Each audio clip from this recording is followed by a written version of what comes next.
할렐루야. 믿음의 고백을 함께 하시겠습니다. 주의 말씀은 내 발의 등이요 내 길의 빛이니이다. 아멘.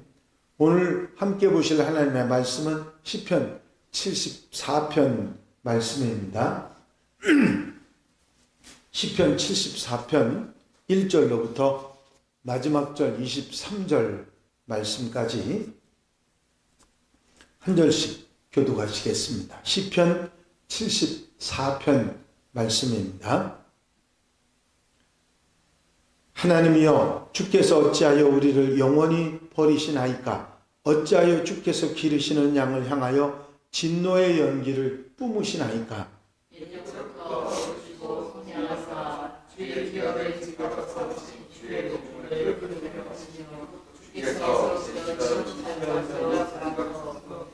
영구히 파멸된 곳을 향하여 주의 발을 옮겨 놓으소서. 원수가 성소에서 모든 악을 행하였나이다.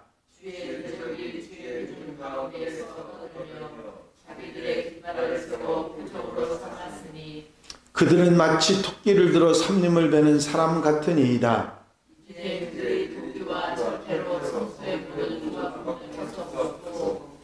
주의 성소를 불사르며 주의 이름이 계신 곳을 더럽혀 땅에 엎었나이다.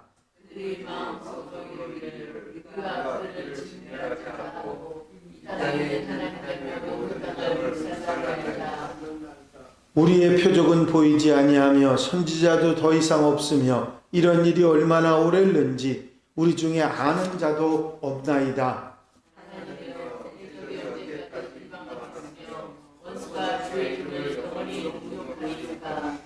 주께서 어찌하여 주의 손 곧 주의 오른손을 거두시나이까? 주의 품에서 손을 빼내시어 그들을 멸하소서.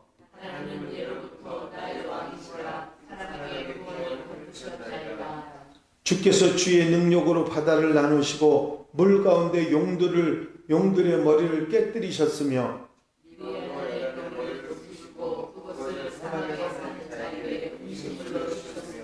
주께서 바위를 쪼개어 큰 물을 내시며 주께서 늘 흐르는 강들을 마르게 하셨나이다.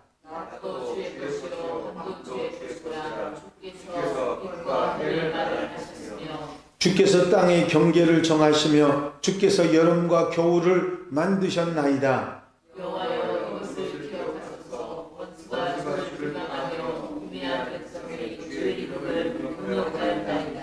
주의 맷비둘기의 생명을 들짐승에게 주지 마시며 주의 가난한 자의 목숨을 영원히 잊지 마소서.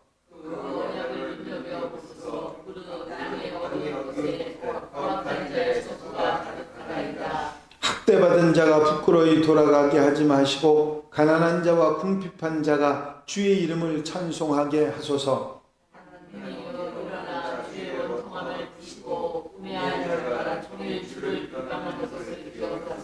다 같이 읽으십니다. 주의 대적들의 소리를 잊지 마소서. 일어나 주께 항거하는 자들의 떠드는 소리가 항상 주께 상달되나이다. 아멘.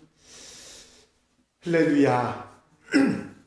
오늘 본문 시편 74편의 표제어는 아삽의 마스길이라고 기록되어 있습니다. 말씀드린 대로 아삽은 다윗 왕과 솔로몬 왕 시대에 세 명의 악장이었던 여두둔, 헤만, 아삽 세 사람 중에 한 사람입니다. 아삽은 처음에 헤만의 오른쪽에서 직무를 감당하다가 나중에는 찬송 업무를 맡았던 레위인의 우두머리가 된 사람입니다. 그는 선견자라고 불리기도 했기 때문에 하나님의 말씀을 전하는 그런 역할도 같이 담당했던 것으로 생각되어지는 사람입니다. 시편을 지은 시편 시인 저자 가운데 다윗 다음으로 많은 시를 지은 사람이 아삽이고, 그가 시를 잘 지은 시인이라기보다는 그리고 하나님의 사람으로 또 이스라엘 백성들과의 관계를 믿음으로 노래했기 때문에 이렇게 많은 시편이 작성되지 않았나 그렇게 생각을 하고 있습니다. 마스기라고 하는 말은 교훈이라고 하는 뜻이죠. 오늘 시편 본문에 이런 표제어, 아삽의 마스기일이라고 하는 표제어가 붙은 것은 하나님의 백성들이 고난에 직면했다 할지라도 하나님과 하나님의 언약을 신뢰하고 기도를 통해서 환경의 어려움에 함몰되지 않고 신실한 하나님의 사람으로 거듭나라고 그렇게 권면하는 내용을 담고 있습니다. 그런데 7절에 보니까 하나님의 대적자들의 행동 중에서 이런 말씀이 나옵니다. 주의 성소를 불사르며 주의 이름이 계신 곳이 더럽혀 땅에 엎었나이다. 성소가 성전이죠. 성전이 불에 타고 하나님의 이름이 더럽혀졌다는 이 말이 이해가 되지 않는 것은 아삽은 다윗과 솔로몬 왕 시대의 사람입니다.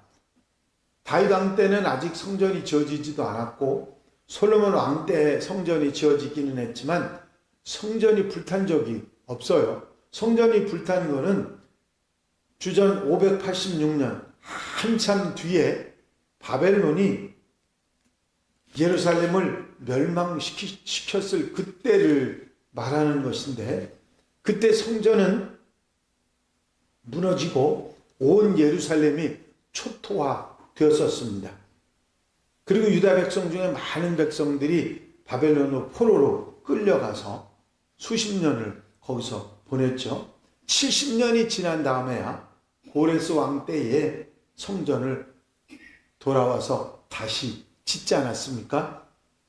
그 성전에서 노래로 섬겼던 이제 다시 재건한 성전에서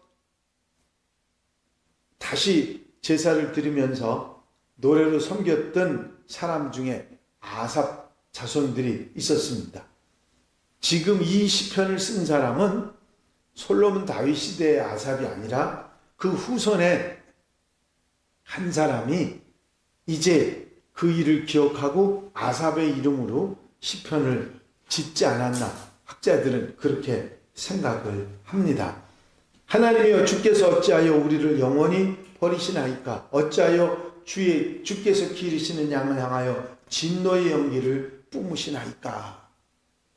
이 예루살렘이 멸망하고 성전이 무너진 일에 대해서 버림을 받은 하나님의 백성이라고 절대로 버림받지 않고 하나님의 능력으로 항상 붙잡아 주실 것이라고 믿었던 이스라엘 백성들에게는 그야말로 청천벽력이죠. 하나님이 화가 나시지 않으면 이런 일이 있을 수가 없다. 그런 고백을 하는 것입니다. 진노의 연기를 뿜었다 표현하는 이 연기는 이 콧김을 코에서 나오는 연기를 표현하는 거죠. 옛날 만화를 보면 화난 사람들 코에서 이렇게 연기가 나는 것처럼 표현하는 것처럼 성경도 이 진노의 연기, 콧김을 하나님께서 화가 나셔서 그러셨다고 표현하고 있는 모습을 보게 됩니다. 이제 이 유다 백성들이 절망하게 되는 이유를 이 시인은 말합니다. 그거는 침략을 했던 바벨론 때문에 절망하고 낙심한 게 아니라 하나님이 우리를 버리시고 하나님이 진노를 하신 그것 때문에 절망을 했다고 하는 사실이지요. 그렇습니다. 하나님의 백성들에게 있어서 화를 우리에게 직접 가져다 주는 적이나 원수가 우리에게 절망을 주는 게 아니라 하나님이 가만히 계시는 것, 그것이 우리에게 얼마나 힘들고 어려운 일이 절망이 되는지를 잘 알고 있기 때문이지요. 그래서 예루살렘을 영구히 파멸된 곳이라고 이제 더 이상의 희망이 없다고 그렇게까지 표현하고 있는 것을 보게 됩니다. 더욱이 원수들이 4절에 보니까 주의 대적이 주의 회중 가운데서 떠들며 자기들의 깃발을 세워 표적을 삼았다. 그렇게 말하고 있습니다. 대적들이 예루살렘을 멸망시켰을 뿐만 아니라 자기들의 승리의 표식을 세웠다고 말하면서 패전국, 이제는 더 이상의 희망이 없는 그런 나라로 그렇게 절망적인 상황을 표현하고 있는 것입니다. 이제 그런 상황 속에서 9절에 보니까 우리의 표적은 보이지 아니하며 선지자도 더 이상 없으며 이런 일이 얼마나 오랬는지 우리 중에 아는 자도 없나이다. 표적이 보이지 않는다고 하는 것은 노아 시대 홍수 이후에 하나님께서는 다시는 물로 심판하지 않으시겠다면서 무지개를 보여주는 그런 표적을 보여주셨는데 지금은 그런 표적마저 없다고 하는 것입니다. 게다가 선지자도 없어서 하나님은 말씀을 들려주지도 않는다. 그리고 이 일이 끝이 어디가 될지도 알지 못하는, 언제 끝날지도 모르는 그런 상황이 얼마가 기간이 지나야 되는지도 모른다고 하는 표현까지 하고 있습니다. 물론 예레미야 선지자를 통해서 하나님께서 70년 후에 이스라엘 백성이 돌아오게 될 것이라고 말씀하셨지만 그런 것을 생각할 정도로 여유가 없었다고 하는, 마음이 절망적인 상황에 있었다, 그렇게 표현하고 있는 것입니다. 11절에도 보면 주께서 어찌하여 주의 손, 곧 주의 오른손을 거두시나이까, 주의 품에서 손을 빼내시어 그들을 멸하소서. 오른손은 하나님의 능력을 뜻한다고 말씀드렸죠. 하나님께서 오른손을 거두셨다는 얘기는 하나님의 능력을 거두어 들이셨다고 하는 이야기입니다. 빨리 그 손을 빼내셔서 그들을 멸해달라고 하나님께 간구하는 시인의 모습을 보게 됩니다. 그러면서 이전에 조상들 쪽에 하나님의 은혜로 경험했던 일들에 대한 이야기들을 합니다. 하나님은 예로부터 나의 왕이시라 사람에게 구원을 베푸셨나이다. 하나님께서는 우리 이스라엘 백성들을 건지고 구원하시는 분이 아니셨습니까?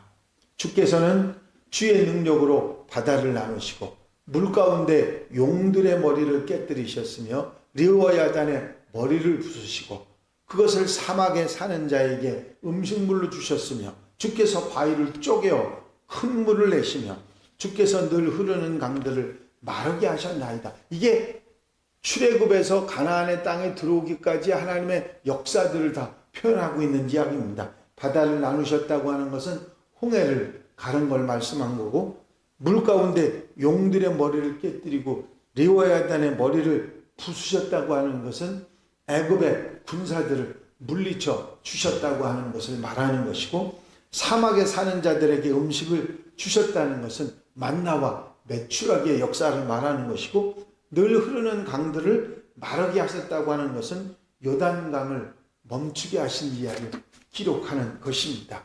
이렇게 역사하신 하나님께서 어떻게 이렇게 가만히 계시느냐, 그런 것이죠. 주의 맷비둘기의 생명을 들짐승에게 주지 마시며 주의 가난한 자의 목숨을 영원히 잊지 마소서. 가난한 자라고 자신들을 표현하면서 하나님의 도우심 없이는 살 수 없다고 말하면서 잊지 마시고 역사해달라고 하는 그런 표현을 하고 있습니다. 그 언약을 눈여겨보소서.